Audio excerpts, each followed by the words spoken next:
Dua is a begging for mercy, beseeching for something, which is like a beggar. And the one who is begged from can reject any dua and accept any as he pleases. So there is no condition laid to that dua that it will be accepted. So many a dua is rejected by God for some reason or other, or for one reason or another, because some dua is not good for the person who is seeking that dua. So Allah knows best. So He rejects apparently, but He fulfills it in other forms, which take the form of heavenly blessings and shower upon the person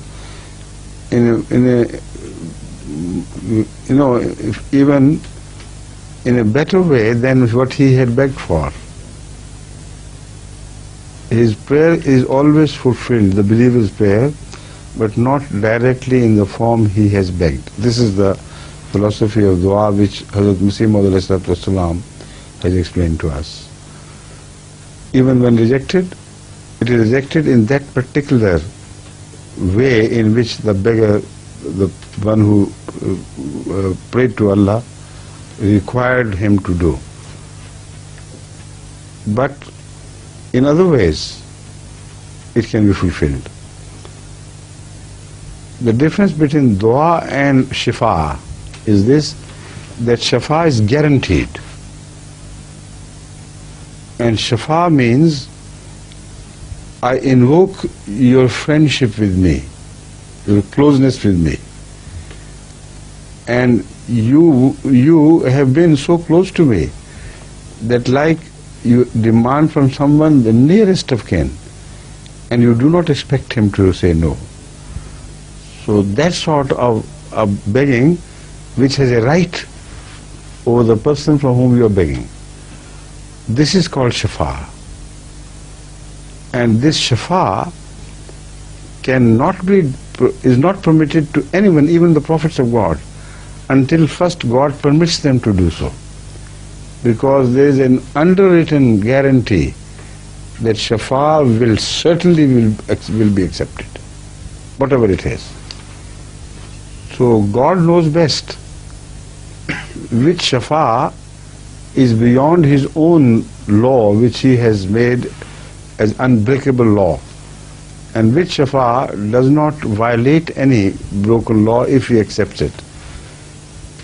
And also He considers the nearness of the person. Everybody has not the right to demand like next of kin, for instance. Somebody stands up to his mother sometimes or father, look here, I belong to you and I will have it, this sort of thing. And the style is so that he can't refuse. So this is shifa, but it can't be done without permission, because no one is related to God like a son is related to father. So when He permits, then of course He fulfills it, despite the fact that the worldly wise it's not possible to happen. The laws of nature known to man have completely ruled the thing out.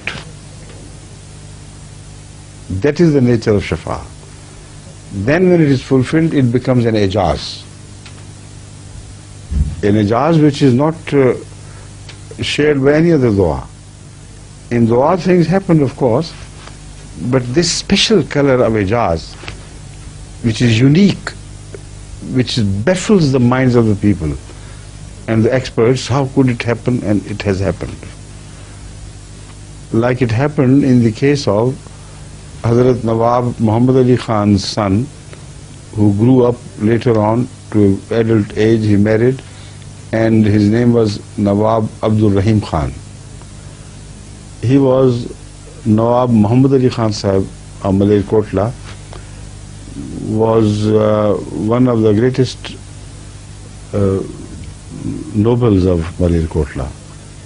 He should have inherited the rule of Maler Kotla, but he was cheated out of this because of some of his father or grandfather was too young to become the chief or the Nawab or the Duke of that state. So the British government then temporarily gave the right to rule on behalf of his father or grandfather to someone else, who usurped it permanently. And then it was his progeny later on which began to rule in the name of the family. This is Nawab Muhammad Ali Khan. Later on, a sort of settlement was reached between the two through the agencies of some, I don't know whether it was British agent or governor, whereby the property, a large property which was very, very valuable, was given over to Nawab Muhammad Ali Khan Sahib, and he relinquished the right to rule himself. So in the end it was no longer a usurpation but a settlement between the two, and he was happy with it because he was not fond of ruling anyway. He was involved in so many bad things of life, he didn't like it anyway. This is Nawab Muhammad Ali Khan, who became an Ahmadi with the grace of Allah while he was still very young. And he became an Ahmadi from a very staunch Shia family, who were extremists in Shia. For him in those days, being the holder of a title in a state, and he was surrounded by Shias in his family, to become an Ahmadi, it was not an easy task at all. It was a very great task, and he stood witness to the truth of Hazrat Muslim Islam.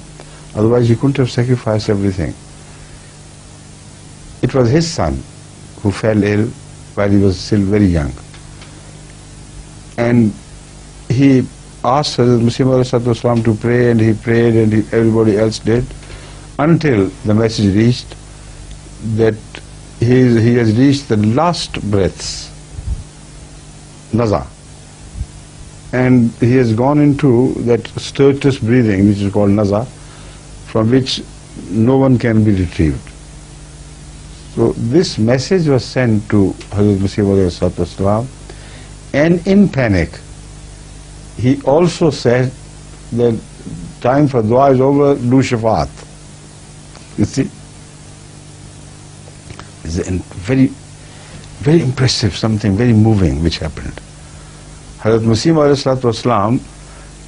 overzealous, not overzealous but over anxious for the relationship, for his great sacrifice, and the way he had faith in Shifa Muslim Islam, straight away requested God that, all right, if there is no prayer to be accepted, I do my Shifa.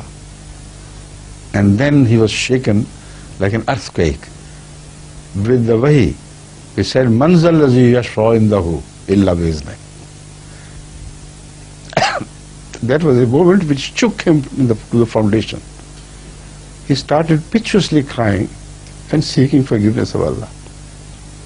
Oh my Lord, what am I? Who am I to say shafa to you without your permission? Then ilham came. Innaka antal majaz. You are given the right to say shafa. And then he did shafa and sent the message, no question of his dying.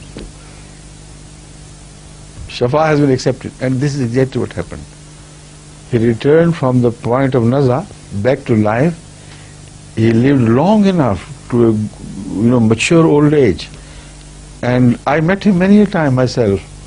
He's a very pleasant man, very, very loving person, very intelligent and very intellectual, and had a very charming, attractive personality. So I'm myself witness to this shafa. This is the difference between dua and shafa, Got it? Yes, please. When you had reached the end and didn't know how to stop, he was indicating, what will you say now? You said everything. Right. Please.